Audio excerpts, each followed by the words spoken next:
नव्हतं पाठीशी त्यांचा पक्ष पण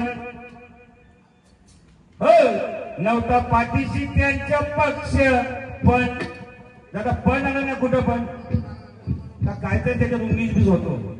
मी आलो सोडं पण केलं सर पण मला तिथे यायचा नव्हता पण तो माझ्यासाठी घडतो म्हणून येतो म्हणून पण शब्द होता.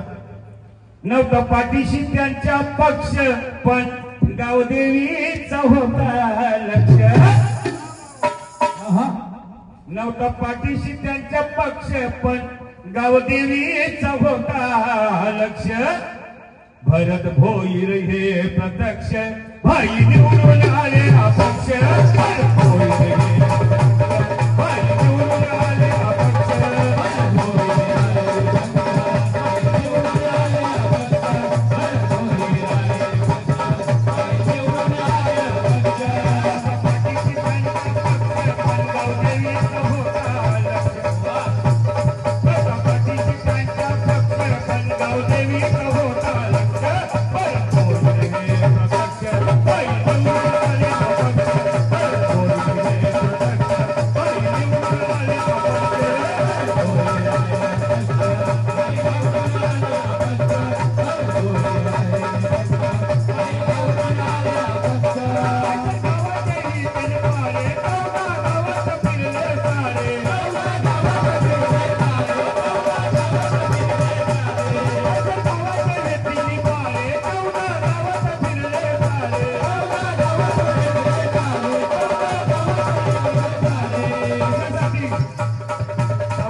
आपला उमेदवार आहे अपक्ष म्हणून